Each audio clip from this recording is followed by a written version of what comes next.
Dans cette capsule, nous allons continuer à parler de l'oxydoréduction, mais nous allons voir plus particulièrement les équations d'oxydoréduction. Une réaction d'oxydoréduction, c'est une réaction au cours de laquelle un transfert d'électrons va avoir lieu entre le réducteur d'un couple redox et l'oxydant d'un autre couple. En fait, ça va être tout simplement la combinaison entre une oxydation et une réduction. Les électrons n'existent pas en solution, donc en fait, tous les électrons qui vont être cédés par un réducteur vont être captés par l'oxydant de l'autre couple. Chacune des réactions d'oxydoréduction est modélisée par une équation. Dans cette équation, les électrons ne vont pas apparaître. Pour qu'ils n'apparaissent pas, pour pouvoir écrire cette équation, on va en fait combiner les deux demi-équations associées à chacun des deux couples oxydant-réducteurs qui sont mis en jeu dans cette réaction. Pour pouvoir écrire cette équation d'oxydoréduction, il y a une méthode particulière à appliquer pour que ça se fasse simplement. Voyons ensemble comment ça fonctionne. Pour ça, on va prendre un exemple. On va en fait travailler sur deux couples oxydant-réducteurs, les ions permanganate et les ions manganèse 2. Premier couple oxydant-réducteur, deuxième couple oxydant-réducteur, les ions F3+, et les ions F2+. Ce qui va nous intéresser, forcément la réaction se produit entre un oxydant et un réducteur. Ce qui va nous intéresser, c'est la réaction entre les ions permanganate, MnO4-, qui est en fait un oxydant, qui va réagir avec les ions Fer2, F2+, qui est le réducteur de ce deuxième couple. Première étape de la méthode, eh bien, on va tout simplement écrire les couples qui vont intervenir dans la réaction et entourer les espèces chimiques qui vont être présentes, les réactifs en fait.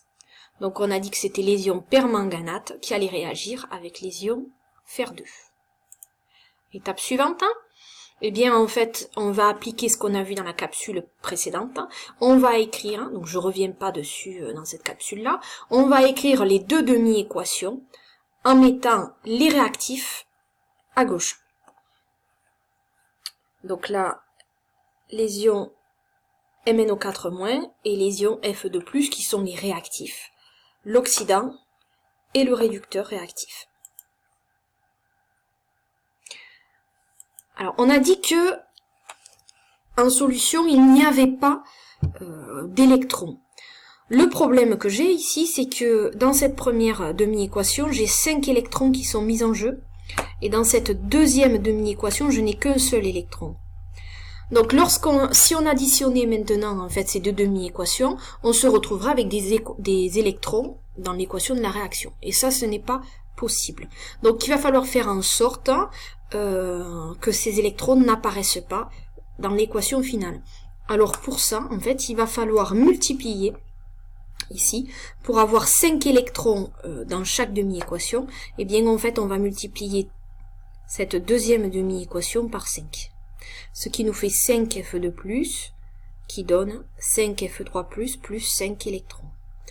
Ainsi, quand on va passer à l'étape suivante, où il va s'agir en fait tout simplement d'additionner membre à membre les deux demi-équations, c'est-à-dire en fait on va additionner tous les réactifs qui sont de ce côté, et tous les produits qui sont de celui-ci, eh bien, les électrons, en fait, vont disparaître et n'apparaîtront pas dans cette équation.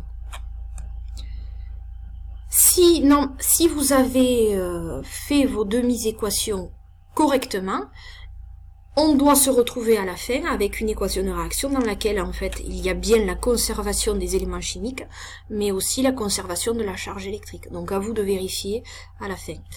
On note aussi que pour les demi-équations, on utilise des signes égaux.